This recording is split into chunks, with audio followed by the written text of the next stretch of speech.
Hey friends, Assalamu alaikum. Welcome to my channel Salwa's Delicious Kitchen. I really hope you all are doing great. I know it was a very long time since I posted any recipes on my channel. So today I am here with a very demanded recipe from my Instagram stories, and that is Sajjige Bajil. This is typically a Mangalorean dish, Mangalorean or Urpe side dish, which is usually made with very basic ingredients and served as breakfast. It's a combination of two things, and I'll be showing you the version what we usually make at home, the very authentic one.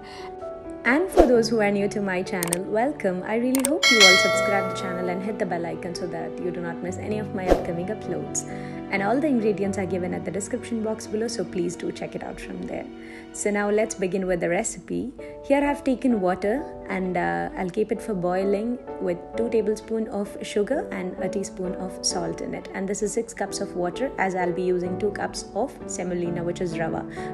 So let's begin with the upma. Here in a non-stick wok, I have taken coconut oil.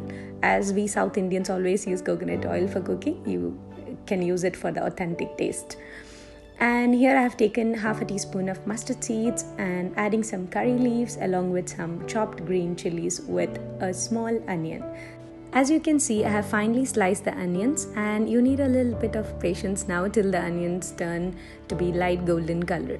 That's very important for the nice flavor of the upma or sajjige, what we say in the local language. Sajjige Bajil means sajjige is called for this rava upma.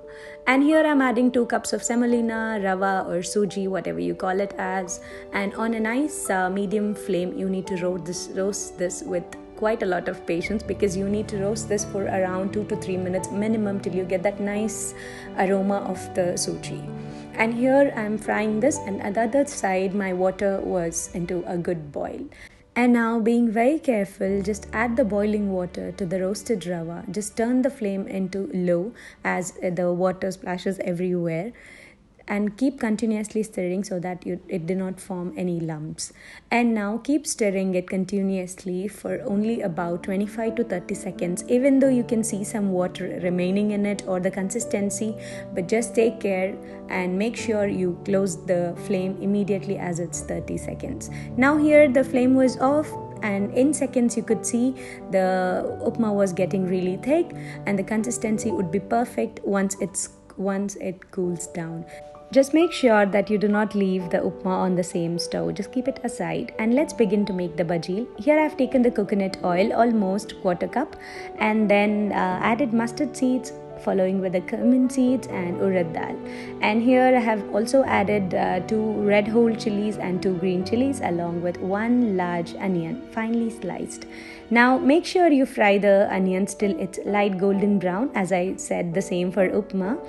And here you add a nice organic turmeric if you want the very nice color, as I got mine, or you can use normal haldi powder, and that is 1 teaspoon full, as you need that nice yellow color in the rice flakes. And here it was turning light golden brown, the onions were nice fragrant, and now I was adding 1 cup full of shredded coconut.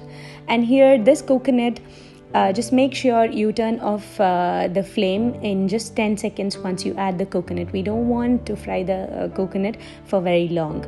And just missed to tell you that I added the salt along with the onions before, and now I'm adding 2 tablespoonfuls of sugar to this. You can add more or less according to your taste, and just mix it well. Make sure the flame is off before you add the sugar. And now you add the rice flakes. These are the thin rice flakes, not the ones what we use, the thick ones for the kanda poha and all. So you just make sure you get really thin rice flakes and they are not thick. And with little more of patience, you just need to mix them well so that all the white red rice flakes turns to be nice turmeric yellow color and has the nice aroma of the seasoning. And here is your the bajeel ready. And I'll also show you the consistency of the upma, what you saw a while ago, where now within 5 to 10 minutes you can see the consistency is perfect. Nice moist upma is ready. So here is your sajjige bajeel ready, served together. It's a combination, so do make it together. I'm sure you all will love it. And do follow me on Instagram and share the pictures you have tried from my channel. I'd love to share it on my feed. Do not forget to tag me there on Salwa's Delicious Kitchen. I hope you all have subscribed to my channel till now. If not, please do. And thank you so much for watching. Take care, guys. Bye bye.